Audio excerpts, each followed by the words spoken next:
nossa igreja está no Brasil e o nosso Brasil está se preparando para um belo momento de exercício da democracia. As eleições para a presidência da República, para o Senado Federal, para a Câmara Federal, para as câmaras estaduais e para os governos dos estados. São lugares de poder, são lugares de decisão, são lugares da grande caridade, já que são postos de governo que devem estar preocupados em cuidar com a casa inteira e com todos os brasileiros que confiam nesses seus irmãos para cuidarem deles. Certamente estamos num tempo difícil. Decidir sobre um candidato não é tarefa tão fácil e precisamos ir colocando sempre novos elementos que nos ajudem. E queria acrescentar alguns àqueles que você certamente já tem.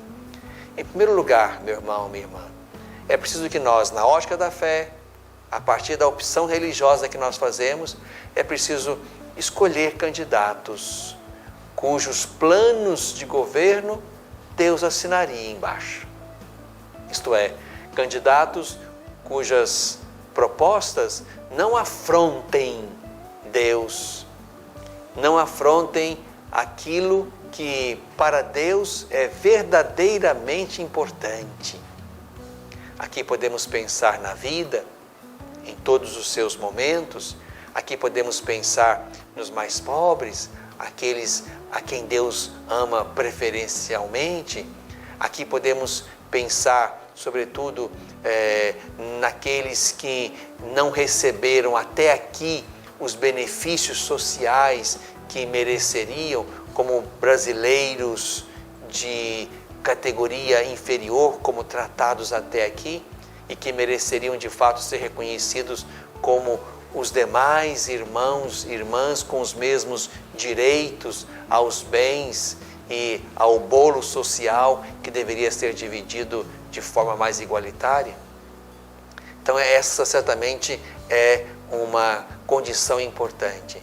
Escolher candidatos cujos projetos, cujas propostas, cujas políticas pensadas por eles sejam de fato aquelas que Deus assinaria embaixo como aquele que reconhece que esse político está cuidando do mundo como Deus quereria que ele cuidasse.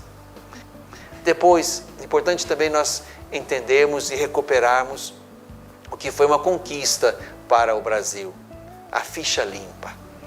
Se o candidato que você tem em mente, já tem uma trajetória política ou está entrando agora nela, é preciso que avaliemos com sinceridade se esse irmão, se essa irmã, candidato, candidata, tem de fato uma vida pública que possa fazê-lo reconhecer como alguém que leva a sério este empenho ou no exercício de alguma tarefa pública que lhe coube realizar. Por fim, uma terceira condição, um terceiro critério importante seja o modo como esse candidato tem gerido a sua própria vida. Porque quem não dá conta de gerir ali o seu pequeno rebanho, talvez não seja tão competente para cuidar do grande rebanho. Por isso, é preciso que a gente possa fazer seriamente uma busca, uma leitura, possamos conhecer em alguma medida a vida desses irmãos, para que não repitamos a velha política, onde alguns fizeram política em benefício próprio ou dos seus grupos.